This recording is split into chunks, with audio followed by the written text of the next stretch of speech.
For example हमारे पास यहां पे कुछ डेटा है, हमारे पास ग्रे वैल्यूज पड़ी हुई हैं 0 से लेकर 7 तक, 3 बिट इमेज है, वी हैव 8 ग्रे वैल्यूज, ठीक है। सो नंबर ऑफ पिक्सल 0 के लिए हमारे पास 10 है, 1 के लिए हमारे पास 8 है, 2 के लिए हमारे पास 9 है, 3 के लिए 2 है, 4 के लिए 14 है, 5 के लिए 1 है, 6 के लिए 5 है और 7 के लिए 2 है। How many total pixels are there? दोबारा काउंट करो। So how many total pixels are there? 51. So you have 51 pixels. 51 pixels are there.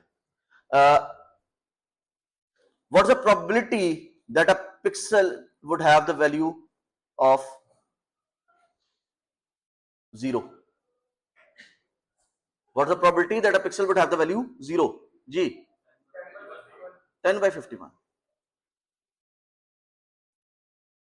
इसको अच्छा ये वाला बताएं, 8 by 51, ये 9 by 51। जरा इसको डेसिमल्स में भी कैलकुलेट करते जाओ यार साथ साथ। This would be 2 by 51, this would be 14 by 51, this would be 1 by 51, this would be 5 by 51 and this would be 2 by 50। जी इसको जरा डेसिमल्स में भी लिख लें, डेसिमल वैल्यूज भी लिख लें इसकी। 0.196 जी, 0.157 जी, 9 by 51 0.176 ji, 0.039 0.274 ji, 0.0196 ji, 0.098 ji, 0.039।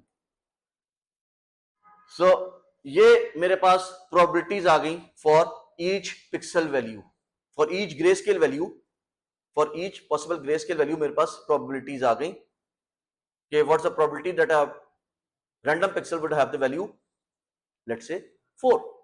So that is 14 by 51 which is 0.274। यहां तक फॉलो कर रहे हैं? ये इसका हिस्टोग्राम भी आप देख सकते हैं कि हमारे पास जो इसका हिस्टोग्राम बन रहा है वो कुछ इस तरह का बन रहा होगा, ठीक है। So we have 10 pixels at the value 0, 8 pixels at the value 1, ठीक है, 9 pixels at value 2, 2 pixels at the value 3, 14 pixels at the value 4, 1 pixel at the value 5, 5 pixel at the value 6 and 2 pixels at the value 7 जी। हाँ जी, are की value तो हम उसको define कर सकते हैं ना, लेट्स से यहाँ पे हमारे पास आर की इनपुट वैल्यू क्या है 0 to 7 है, तो हम इसको हर नंबर को अगर 7 से डिवाइड कर दें, हम हर नंबर को 7 से डिवाइड कर दें तो हमारे पास 0 से 1 की रेंज में आ जाएगा, ठीक है। So that should not be a problem, okay. So this is the PMF that we have calculated। हमने probabilities calculate की हैं हर एक उसकी कि 10 divided by 51, 8 divided by 51 because 51 are the total number of pixels, 9 by 51, 2 by 51, 14 by 51, 1 by 51, 5 by 51 and 2 by 51, ठीक है। what can you tell me about the CDF?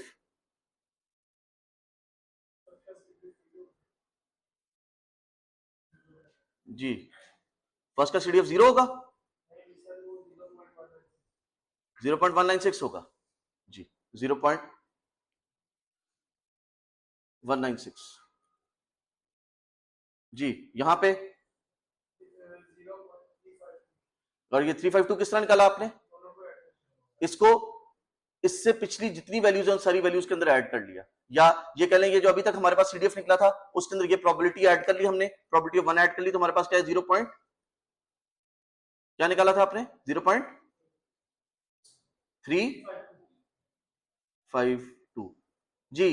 What about CDF of 2? 0.528 क्या किया 352 plus ये 0.176 कर लिया ठीक है जी what about 3 0.617 जी 0.891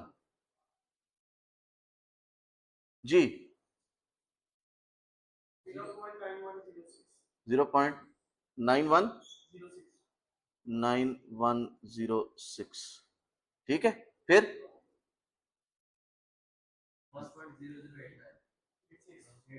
1.00 खुदा का खौफ करो यार ये कुछ गड़बड़ की है फिर हमने प्रोबेबिलिटी 1 से बढ़ा किस तरह दी भाई 0. ये जरा देखिए 891 में 0.20 ऐड किया था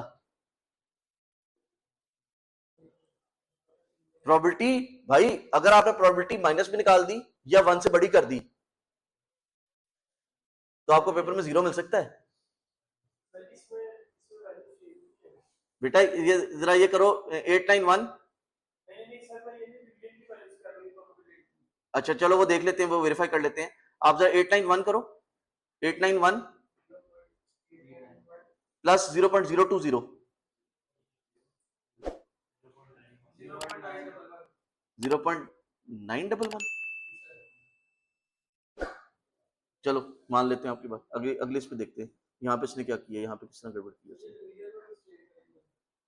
वैल्यू लिखते हुए गड़बड़ की है क्योंकि ये 196 बन गई ये 352 बन गई हमारे पास यहाँ तक तो यही वैल्यूज थी हमने 352 थी उसके बाद 52 अगली वैल्यू हमारे पास 528 बनाई है 528 नहीं सिर्फ 532 बनाई है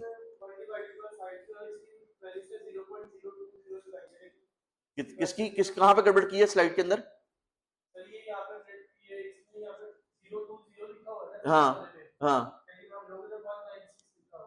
हमने यहाँ पे 0.0196 लिखा हुआ है उससे फर्क पड़ेगा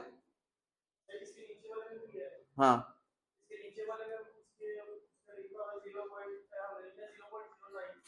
0.098 जी और अब जरा इन सारी वैल्यूज को ऐड अप करें 1.196 प्लस 0.156 प्लस 0.176 प्लस 0.039 प्लस 0.274 हाँ जी यहां तक क्या बना 0.274 तक क्या बना 0. यहां पे यानी 8 इस जगह पे 0.841 इसका मतलब है जो हमने इससे पीछे कैलकुलेशन इससे पिछली की तो कोई कैलकुलेशन में काटी नहीं है इसे पिछली तो किसी कैलकुलेशन को हमने अपडेट नहीं किया इसका मतलब है कि आपने 891 जो बनाया था वो कुछ गड़बड़ बनाई थी 617 प्लस 0.274 करो यही बनता है 891 बनता है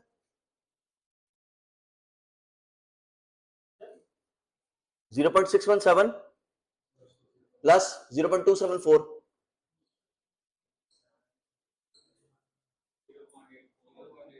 0.89 या 0.84 84 बनता है ना आपने 891 लिखवाया उसके बाद 891 से कैलकुलेशन की तो अगर हम 841 के साथ चलें अब 841 के साथ 0.020 कर लें 0.841 तो यहाँ पे आ गया हमारे पास 0.86 आ गया उसमें 0.1 ऐड करें जी 0.96 आ गया और उसके अंदर 0.039 ऐड कर लें 0.99 या 1 पूरा आ जाएगा जो हम राउंड ऑफ एरर करते आ रहे हैं यहाँ पे 0.99 आ जाएगा और जो हम राउंडिंग ऑफ एरर करते आ रहे हैं उसकी वजह से एक्चुअली वैल्यू 1 हो जाएगी जरा से जो हम राउंड ऑफ 2 डिजिट तक कर रहे हैं ना अगर तीसरे डिजिट चौथे डिजिट जाए तो ये हमारा 1 पूरा हो जाएगा ठीक है सो उसमें इतना मसला नहीं था मसला ज्यादा ये था कि यहाँ पे 891 की था लिखवाया था आप लोगों ने बट इट वाज 841 उससे पिछली वैल्यू क्या थी 617 नहीं थी आपने अपने कैलकुलेटर में गलत एंट्री की थी ठीक है तो ये इस गलत एंट्री की वजह से आपने जो है वो प्रोबेबिलिटी 1 से बढ़ा दी है तो प्रोबेबिलिटी 1 से बड़ी नहीं हो सकती 0 से छोटी नहीं हो सकती 1 से बड़ी नहीं हो सकती CDF जो है that has to remain between 0 and 1 अभी हमने प्रूफ किया हुआ है ठीक है सो ये 39 आ गई, उसके बाद ये वाला इसका है क्योंकि थोड़ा सा ऑफसेट हुआ हुआ है, यहाँ पे 39 की जगह क्या आना चाहिए, 38 आना चाहिए। फॉलो कर रहे हैं? सो हमने सबसे पहले क्या किया, हमने नंबर 1 पे हिस्टोग्राम लिया, हिस्टोग्राम लिया या फ्रीक्वेंसीज ले ली, हिस्टोग्राम देखा या हमने फ्रीक्वेंसीज कैलकुलेट की।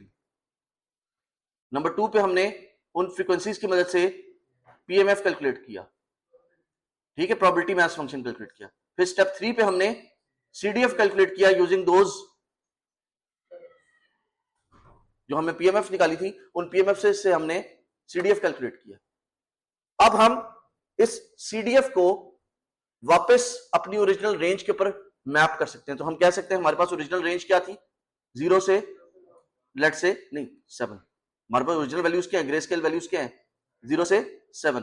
तो हम ये जितनी सीडीएफ्स आई हैं इन सीडीएफ्स को 8 है ना, 8 - 1 इज 7, L - 1 हमने, अगर आपको याद हो, हमने उसको 0 से L - 1 के ऊपर मैप करना है वापस, ठीक है। सो 7 से मल्टीप्लाई कर दें, इसको 7 से मल्टीप्लाई कर दें, इसको 7 से मल्टीप्लाई कर दें, इसको 7 से मल्टीप्लाई कर दें, इसको 7 से मल्टीप्लाई कर दें, इसको 7 से मल्टीप्लाई कर दें, इसको 7 से मल्टीप्लाई कर दें, इसको 7 से मल्टीप्लाई कर दें। एक मैं कर देता हूं, ये 1 × 7 7 होता है, बाकी आप लोग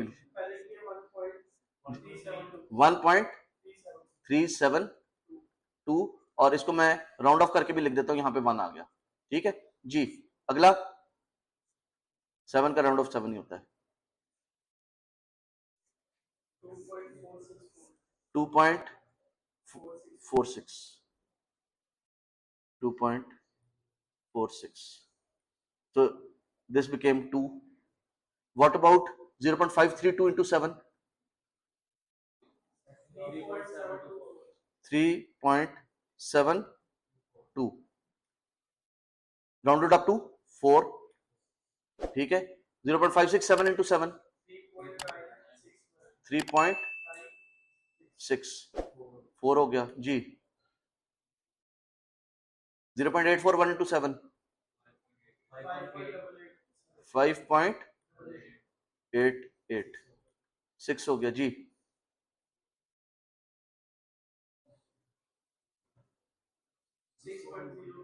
6.02 6 हो गया जी।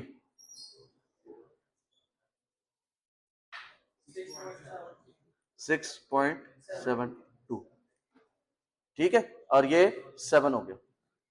सो 0 के लिए हमारे पास pixel value, grey scale value 0 के लिए हमारे पास पीएमएफ आई थी 0.196, 196 को सीडीएफ हमने निकाली, 0.196 हमारे पास सीडीएफ आ गई, उसको हमने अपने number of grey scale values से मल्टीप्लाई किया, number of grey scale values -1 से मल्टीप्लाई किया, हमारे पास 1372 आया, उसको राउंड ऑफ किया, हमारे पास 1 आ गया। दैट मींस के जहां जहां पे हमारी इनपुट इमेज में 0 है, आउटपुट इमेज में वहां पे 1 आ जाएगा। हमारी इनपुट इमेज में जहां पे 0 था वहां पे 1 आ जाएगा, जहां पे 1 था वहां पे क्या आएगा, वहां पे 2 आएगा, जहां पे 2 था वहां पे क्या आएगा, 4 आ जाएगा, जहां पे 3 था वहां पे क्या आएगा, जहां पे 3 था वहां पे भी 4 आ जाएगा, जहां पे 4 था वहां पे क्या आएगा, 6, जहां पे 5 था और जहां पे 6 था 7, और जहां पे 7 था वो भी 7 पे ही मैप होगा। तो ये हमारे पास मैपिंग आ गई कि इनपुट वैल्यू हमारे पास थी, उससे हमने पीएमएफ निकाली, पीएमएफ से हमने सीडीएफ निकाली, सीडीएफ से हमने उसको नंबर ऑफ ग्रे स्केल से मल्टीप्लाई करके उसकी मैपिंग वैल्यू निकाली कि जो इनपुट वैल्यू लेट से 4 थी वो 6 पे मैप हो रही है, ठीक है, इनपुट वैल्यू 4 जो है वो 6 पे मैप हो रही है। बात फॉलो कर रहे हैं? जब हमने सीडीएफ निकाली और सीडीएफ निकालने के बाद हमने उसकी नई वैल्यूज ये कैलकुलेट कर दी, these are the new values, these are the new values जो उसकी मैप्ड वैल्यूज है, new grey scale values. So नई इमेज बनाई, उस नई इमेज में जहां पे 0 था वहां पे यहां पे लिख लेते हैं 0 था, 0 के अगेंस्ट हमने 1 रखा, 1 के अगेंस्ट हमने 2 रखा, 2 के अगेंस्ट हमने 4 रखा, 3 के अगेंस्ट हमने 4 रखा, 4 के अगेंस्ट हमने 6 रखा, 5 के अगेंस्ट हमने 6 रखा, 7 के अगेंस्ट हमने 7 रखा, 7 के अगेंस्ट हमने 7 रखा। ठीक है, ये हमारी नई इमेज बन जाएगी जिसके अंदर जहां जहां पे वैल्यू 0 थी वहां पे हमारे पास 1 आ जाएगा, जहां पे वैल्यू 1 थी ओरिजिनल इमेज में वहां पे आउटपुट इमेज के अंदर 2 आ जाएगा, जहां पे ग्रे स्केल वैल्यू 2 यूज हो रही थी वो 4 पे मैप हो जाएगी, 3 भी 4 पे मैप हो जाएगी, 4 और 5 6 पे मैप हो जाएंगे, और 6 और 7 जो है इनपुट इमेज की वैल्यूज वो आउटपुट इमेज के अंदर वैल्यू 7 बन जाएंगी। ठीक है, यहां तक फॉलो कर रहे हैं जी? नंबर ऑफ पिक्सल्स तो वही 51 ही है ना जी। चले, बड़ा अच्छा है, आपने कर लिया। अब हमारे पास ग्रे स्केल वैल्यूज कौन सी अवेलेबल थी? 0 थी, 1 थी, 2 थी, 3 थी, 4 5 6 7। so this is my x, let's say, and what is the frequency of x? 0 की अब कितनी पिक्सल्स होंगे जिनकी वैल्यू 0 होगी? How many pixels would be there जिनकी वैल्यू आउटपुट इमेज के अंदर, या आउटपुट इमेज है, आउटपुट इमेज के अंदर, आउटपुट इमेज के अंदर how many pixels would have the value 0? कोई भी नहीं है, क्योंकि हमारे पास यहां पे ये जो मैपिंग है, ये जो नई मैपिंग है, इसमें कोई मैपिंग 0 पे मैप नहीं हो रही, कोई इनपुट वैल्यू 0 पे मैप नहीं हो रही, तो हमारे पास आउटपुट इमेज के अंदर 0 वैल्यू वाले 0 पिक्सल्स होंगे। How many pixels would have the value 1 है? जितने पिक्सल्स की ओरिजिनली वैल्यू 0 थी वो सारे के सारे अब 1 पे मैप हो रहे हैं। सो how many pixels would have the value 1? 10। How many pixels would have the value 2? How many pixels would have the value 3? क्यों? क्योंकि 3 कोई ऐसा वो नहीं है जो 3 पे मैप हो रहा हो। What about 4? क्यों? क्योंकि 2 वाले सारे पिक्सल्स भी 4 पे मैप हो रहे हैं और 3 वाले सारे पिक्सल्स भी 4 पे मैप हो रहे हैं, तो 9 + 2 11 pixels would be mapping onto 4. What about 5? What about 6? And what about 7? 6 के 5 पिक्सल थे जो 7 पे, अब जिनकी नई वैल्यू 7 होगी, और 7 वाले 2 पिक्सल थे जिनकी नई वैल्यू 7 होगी, तो 5 + 2 is 7. How many total pixels are there?